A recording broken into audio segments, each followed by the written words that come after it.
Estamos iniciando o nosso programa de língua portuguesa e aqui com a Marlise, que sempre tem trazido umas coisas interessantes para nós. Queria ver hoje, Marlise, né? Seja bem-vinda. Queria saber o que você trouxe de importante e que é bom para o nosso telespectador. Olá, professor. Olá, você que está nos assistindo. Professor, a nossa palavra de hoje está relacionada à biologia, aos répteis. Algumas pessoas dizem que viram um largato, outras que viram um lagarto. E aí, como é que a gente vai corrigir essa questão? De verdade, Marlise, isso é assim mesmo, né? O nosso falante tem até muita razão, porque se você pensar bem, olha, você pronunciar largatixa, por exemplo, é muito mais gostoso de pronunciar do que pronunciar lagarto. Essa mudança desse R, né, de uma sílaba para outra, ela de verdade assim, ela piora a pronúncia. Então isto a gente tem que dar razão assim ao telespectador, o falante da língua portuguesa nessas questões dessas trocas. Mas dizer, né, para eles que nós estamos aqui exatamente para corrigir. E a palavra correta é lagarto. Esse R depois do GA, então, lagarto. Da mesma forma, né, que você a lagartixa. Então veja, é só esquecer, né? Tira esse R aí do lar, né? Que você, apesar de ser uma pronúncia mais agradável, mas você está pronunciando errado. Portanto, a palavra correta é esse R depois do lagarto. É semelhante a iogurte, né? Que a gente também ouve, já saindo dos répteis, que é a mesma ideia, Exatamente. né? Exatamente. Essa transferência aí do R de lugar, porque queira ou não queira, o R não é um fonema assim tão agradável de ser pronunciado, né?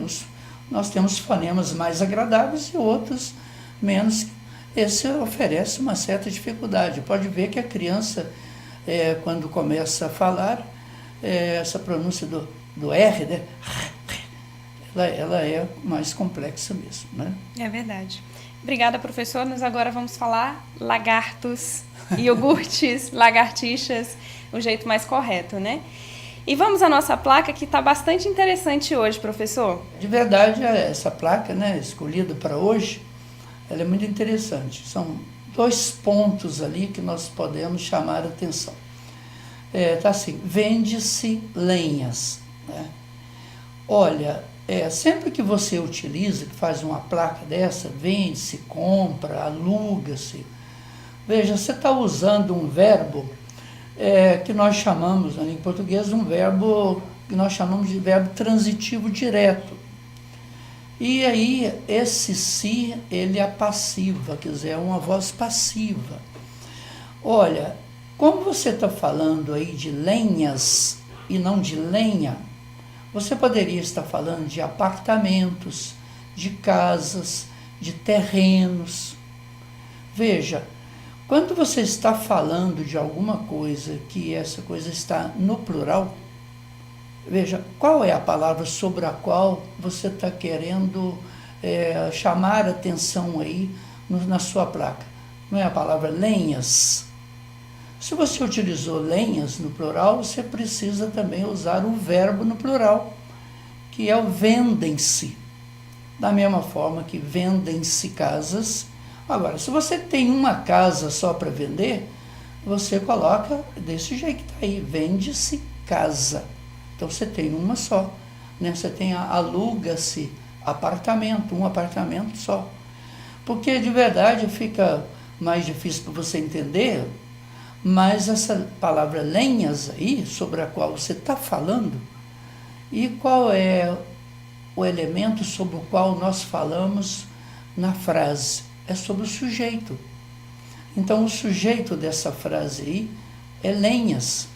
E você usou um verbo no singular, portanto cometeu um erro grave de concordância verbal. Portanto, vendem-se lenhas. Agora, também você utilizou aí essa palavra, né? Eucaliptus. Veja, até interessante, né? Você foi lá no latim, né? De eucaliptus, mas a palavra é eucaliptus. Portanto, você pode corrigir, tira esse O daí, né? Em vez de eucaliptus. Eu sei que até é divertido, é gostoso de pronunciar, né? Tem eucalipto aí para lá, né? Mas a palavra correta é eucalipto, T-O, né? Você vende lenhas de eucalipto, T-O, troca aí o U por O, pode tirar o S, né? Não precisa você colocar aí que você está vendendo eucalipto. Pode ser um caminhão de eucalipto, 2 ou 3, né? Ou uma quantidade maior ou menor. Portanto, fica corrigido assim, vendem-se lenhas de eucalipto. Muito bom, professor. E é muito bom a gente poder também recordar, fazer uma revisão sobre essa questão da concordância verbal, que nós vemos que ela acontece bastante. Muitos erros em placas, em conversas, né?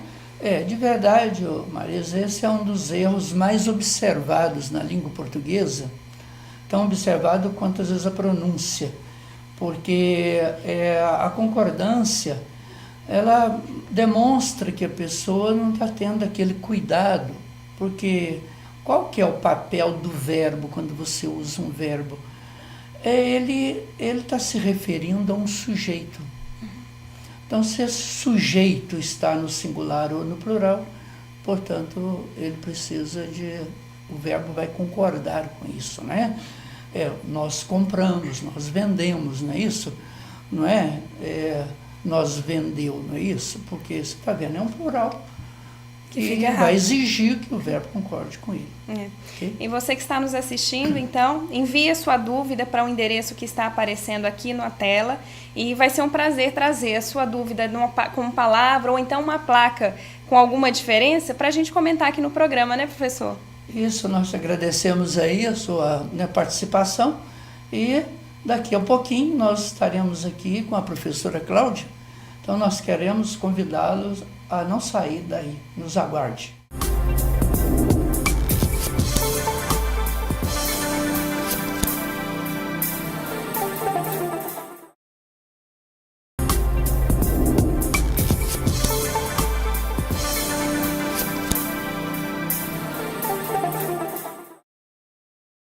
Estamos iniciando aqui o nosso segundo bloco do nosso programa de língua portuguesa na UNEC TV e com a professora Cláudia, né, que sempre tem trazido assim, parte muito interessante da língua portuguesa, a forma de estudar a língua portuguesa.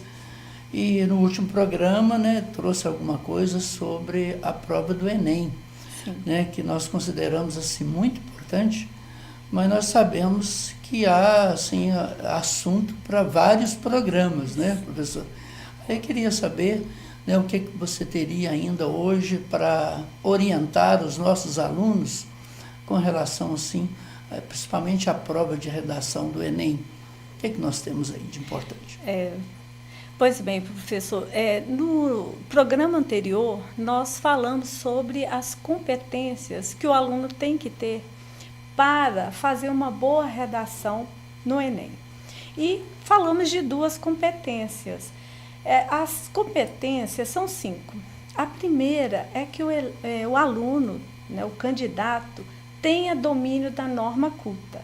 E falamos sobre esse domínio aí da norma culta. A segunda competência é que o aluno ele compreenda a proposta de redação, né, o que está sendo solicitado. A terceira competência é que o aluno demonstre a capacidade de relacionar, de organizar, de analisar dados, né? E é esta competência que nós vamos tratar hoje. E a quarta competência é para o aluno apresentar a capacidade de usar com eficiência os mecanismos linguísticos.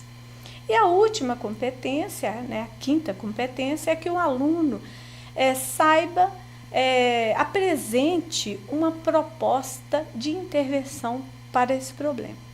Pois bem, nós falamos no programa anterior, da primeira e a segunda, que é o domínio da norma culta. Ele precisa conhecer a norma culta padrão, porque todas as redações exigem do candidato o uso da norma culta. A segunda competência é que o aluno compreenda a proposta de redação, que nós falamos também no programa anterior.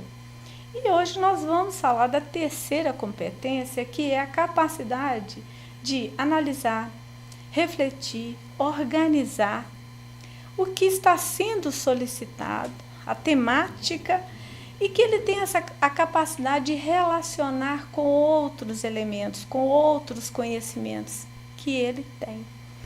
Para isso, ele tem na prova, né, uma coletânea, né? São alguns fragmentos que ele não pode ignorar, né? Então, é muito comum a prova trazer gráficos, infográficos, textos de, né, revistas, jornais ou depoimentos. É preciso que o aluno trabalhe esses dados. Ele não pode ignorar esses fragmentos, mas é preciso muito cuidado.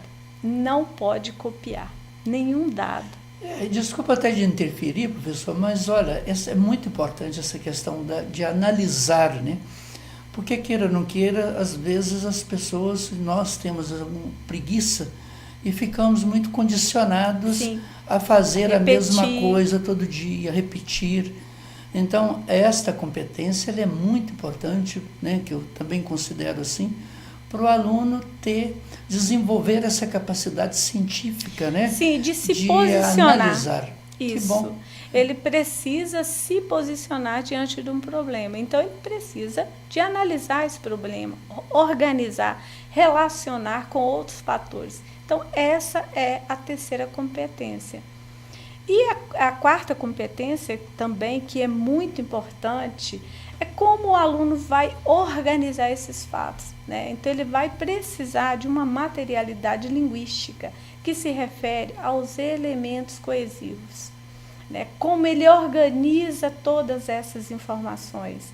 Então, os parágrafos, os elementos coesivos, ele precisa criar um texto respeitando essa estrutura, né, de um texto argumentativo, que tem um número de linhas já estipulado. Ele precisa ter a capacidade de mostrar os seus argumentos, organizando de uma forma eficiente, principalmente no que se refere aos elementos coesivos. O texto precisa ser coeso, amarrado. Ele precisa ter um início, um desenvolvimento e uma conclusão. Professora, aí quando você fala nesses elementos, nesses termos coesivos, como que a gente lá na sala de aula facilitaria para o aluno para ele entender o que são esses termos coesivos, né? Normalmente, né, um ensino bem tradicional, trabalhávamos aí as conjunções, né, que são os principais elementos coesivos. Então, é preciso não decorar essas conjunções, né? O mas é uma conjunção adversativa, é preciso usar. Então, o aluno precisa ter a capacidade, ser proficiente a usar esses elementos coesivos. Então, é muito importante na sala de aula o professor perceber, né, esse elemento ser usado e questionar o aluno, né? Por que eu estou usando aqui um mas e não estou usando uma outra conjunção, um e, por exemplo? Então, é dessa forma que o aluno vai desenvolver essa capacidade para cumprir mais essa competência. Você está fazendo me lembrar assim, né? Porque quando a gente aprende lá decorado, diz que o i é uma conjunção aditiva, Sim. né? Porque eu estudei e aprendi. Mas se eu falar que eu estudei e não aprendi, quer dizer, não somou nada. A ideia quer dizer, é outra, tá né? vendo? Por isso é que precisa dessa análise, não é? porque o I deixou de ser I e se tornou mas. Então, não pode ser decorado, não, né? Não pode, né? O aluno precisa viver a língua, compreender a língua e, principalmente, saber usar a língua. Então, essas 4 competências são fundamentais para que ele faça uma boa redação. E nós completaremos, né, no nosso próximo programa, aí a nossa última competência, voltando em todas elas, né, de forma a garantir que você, que vai fazer o Enem, né, faça uma boa prova, né, de redação. Nós estamos chegando aí ao final do nosso bloco, desse programa de hoje, e queremos, né, mais uma vez agradecê-la aí pela clarividência, né, por tornar-se bem clara essa forma e esse aconselhamento aos alunos aí, né, que fazem a prova do Enem. E nós então queremos agradecê-la mais uma vez. Ok, professor, eu que agradeço por mais essa participação aqui no programa. Então, muito obrigado e até o nosso próximo, né? E a você que tem nos assistido, nós queremos continuar contando com você e até o nosso próximo programa, se Deus quiser.